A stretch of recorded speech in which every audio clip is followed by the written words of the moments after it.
my name is Alexis Austin, and I wanted to reach out to you on behalf of the Right Law Group and talk a little bit today about the process of going to court for a DUI.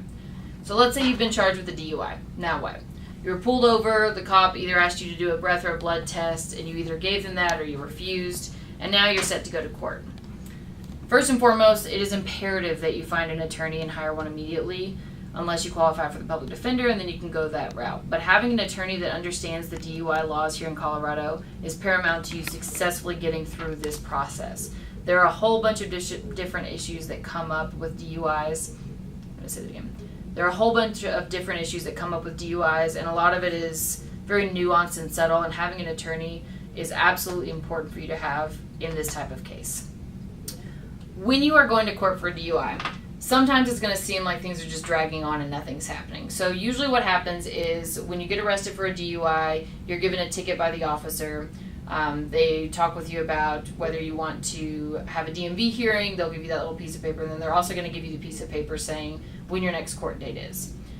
If you decide to hire an attorney, which again, you really should, but if you decide to hire an attorney, what's going to happen is you're going to go to that attorney, you're going to give them that court date on the piece of paper and tell them when your court date is. Generally, they're going to set, and they being the court, generally the court is going to set you in what's called the First Appearance Center if you don't have an attorney. The First Appearance Center is a place where anyone who has a traffic offense comes in and they meet one-on-one with the district attorney. This is, again, where it's very beneficial to have an attorney go do this for you, because a lot of the times we can appear at the First Appearance Center on your behalf, so you don't have to do that. Here at the Right Law Group, I always go for my clients so they don't have to go through that process. They don't have to sit and wait long hours and deal with the wait and then have to talk to the district attorney and possibly risk saying something that's not helpful to their case.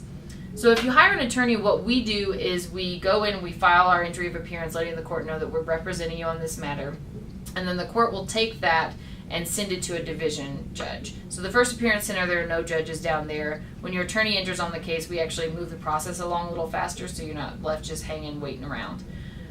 What normally happens is you have a couple of what are called pretrial conferences. So at a pretrial conference, that's an opportunity for your attorney to sit and talk with the district attorney about the facts of the case, the mitigation that they see, what an appropriate plea bargain might be, or if we want to take this case to trial, what the issues are in the case are.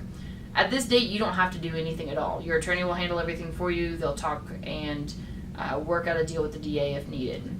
Usually courts are giving us about 1 to 2 pretrial conferences. Sometimes when we get there, if your attorney just got on and the DA hasn't sent over discovery in the case, you may not get anything done that first time.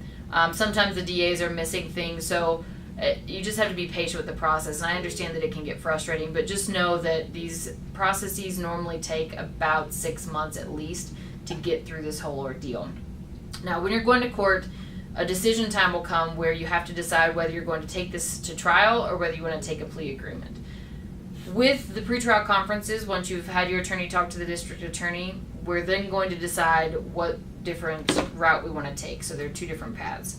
If you're going through the plea agreement, what will happen is after the pretrial conference, your attorney will set what's called a plea and sentencing date. At that time, you're going to be coming before the judge to enter a plea before the court, and if it's that plea and sentencing, generally you and your attorney have worked out a deal with the district attorney. Now, before that date, there's a lot that you're going to have to do. You're going to have to go to the probation department, talk with a probation officer. They usually make you come for 2 different appointments, and they're going to review everything with you as far as whatever happened in your specific case.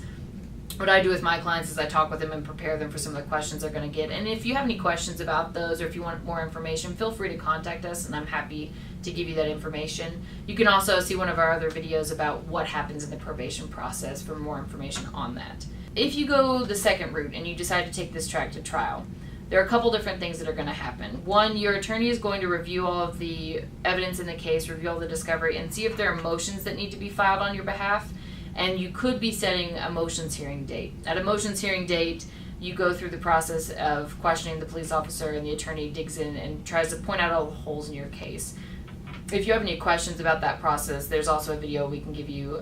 You can look it up on our YouTube about kind of what happens at a motions hearing. Once the motion hearing date comes, you then proceed to the next date, which is the pretrial readiness date. So what that's called is a pretrial readiness conference. At that time, your attorney and the district attorney are going to come before the judge and tell the judge whether or not they are ready to proceed to trial. Now, Usually on our side, we're going to be ready to go. Everything's going to be together because we don't usually have as many witnesses for DUIs. Unfortunately, the district attorney, a lot of the times, isn't ready. They either don't have their cops or they don't have their people who do the blood testing. Now, if it's something that's inappropriate, we're going to object for you. We're going to try to get it kicked out on a technicality. But I always like my clients to be prepared. These things take time, and so I want you to know kind of what's going on with that. If the district attorney is ready and they have all their witnesses together, and we're ready and have all our witnesses together, it then proceeds to the next date, and that next date is your jury trial. If you have more questions about jury trials, we also have a video on kind of how a jury trial goes and what to expect in those situations. With that being said, the big thing that I want to convey to you is it's not the end of the world. DUIs are not the end. We can handle it. Many people get past this just fine without it affecting. It affects you while you're going through it, but it doesn't have to be the end of the world. The big thing I want to stress to you is 2 points. One, it is incredibly important that you hire an attorney because of all the different nuances that happen in a DUI case. You really need someone who digs in there and can understand what's going on and see all of the potential options that you have. 2, know that it's going to take a little bit of time. It's not like TV. It's not something that's just going to pop through and then you have it done in 2 weeks. If you have any questions, again, feel free to reach out to us. You can reach us by phone. You can message us, find us on Facebook, or go to www.rightlawgroup.com. And if you have anything you'd like to see further, please leave us comments and we'll get those videos out to you.